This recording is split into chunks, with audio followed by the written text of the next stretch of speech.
Hello, friends. This is Dave Hurwitz, executive editor at ClassicsToday.com, here with the greatest recordings ever. This is one of those where I kind of agree with, like, the Penguin Guide, you know? I mean, every so often we do, because, well, believe it or not, at the end of the day, there is sometimes a consensus among critics when there are sufficient musical facts to support the inevitable conclusion that something is either stupendous or dreadful. I mean, you just can't argue with it. And today we're talking about Carmen. Yes, Carmen, the opera, the whole shebangy, the whole enchilada, not the ballet. We're going to do that one too because I love that. I just adore it.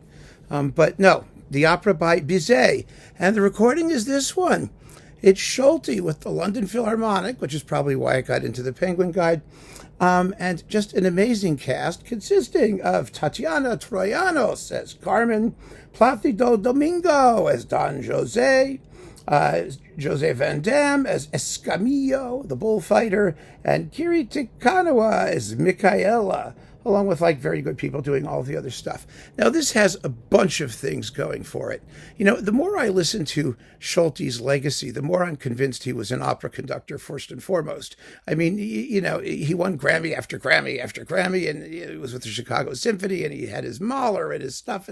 But, you know, he was a theater guy because he was, generally speaking, lacking in subtlety and exciting and dynamic. And, you know, and you didn't see him sort of twitching and jerking and, you know, on the podium. And the less you saw of him, the better, generally speaking. He just did really terrific opera sets in a wide range of music, Verdi and Wagner and this. And this is sort of a one-off deal because what he did was, for this particular performance of Carmen, is he really spent a lot of time working on which edition he was going to use. Because remember, there was the one we all hear with the recitatives fleshed out by Ernest Giraud or whatever his name was. And then there's the original with dialogue. And you know, as usual with these French things, there's like 27 different versions. So he carefully sifted them and came up with an edition that includes a lot of really good music, the most really good music by Bizet, and not an atrocious amount of dialogue, which is frankly wonderful because who cares? You don't want to hear them talking, you want to hear them singing, and then he conducted the living daylights out of it with an amazing cast. So for modern recordings of Carmen, you really can't do better than this. But there is a lot of competition. Now, some people will talk about Beecham with Victoria de Los Angeles, which is beautiful, and it's Beecham, and it's elegant, and it's wonderful. You know, Carmen is not just elegant and pretty. It's also down and dirty. You know, I mean, Carmen herself, you need a character. This is where Troyanos really, really comes in, who can be both sort of earthy, you know, because after all, she's like, you know, she slashes and screams and carries on through the opera, and dark, you know, as well as elegant and Spanish. I mean, Los Angeles is just a little bit, you know, nice for Carmen, and everyone's always thought that. And then you've got the Carmens that are sort of the over-the-hill soprano Carmens, like Maria Callas, you know, who has the dramatic, you know, gumption to do it, but the voice was at the time. And then you've got competition from the likes of Claudio Abbado, who has a similarly wonderful casting with Teresa Berganza and Cheryl Milnes, and Domingo is in that one too.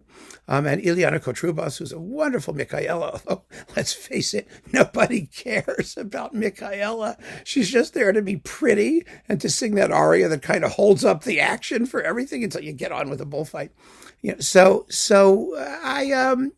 you know, I mean, but the trouble with the Abbado Carmen is not surprisingly, it's just a little slick. It's a little slick. He was starting to get into micromanage mode. And I find his conducting of that Carmen to be just a bit on the well, like I said, slick, a little bit glossy, a little bit lacking, again, in that earthiness, which you could always count on Solti to provide. You need a little bit of vulgarity. I mean, it's an opera, for God's sake. It's an opera about working class people. And that was why Carmen was a shocker, when it was first performed, because you had, plebeian people, you had a murder on stage, you had, all these things that were just not done. It was really the first verismo opera. It needs to have blood and guts. And this recording has blood and guts, in addition to absolutely fantastic singing. It's probably Troyanos' greatest recording. And she was a fantastic singer, an intelligent singer who didn't have, she was a mezzo. So she didn't get all the star turns perhaps she could have. Her other, amazing recording is Jocasta in the Stravinsky Oedipus Rex with Bernstein as part of his Norton Lectures recording, which never got much circulation, and nobody ever wins singing awards for doing Stravinsky. Particularly not Oedipus Rex, which I adore, but let's face it, it's not among the great roles in vocal history. So this really, it's her at her extremely sophisticated and intelligent best, and just amazing work from everybody else, and a fantastic conducting job, and the most satisfying addition. So just put it all together. You're just not gonna get better than this. Wonderful as many of those other Carmens are. And of course, you do need to have at least a dozen or two Carmens. Let's face it. Can you ever have too many Carmens? Really? So there you go. This is the best recording, I think overall, and one of the greatest recordings ever. Hands down. So keep on listening, friends. Thanks for joining me. Take care.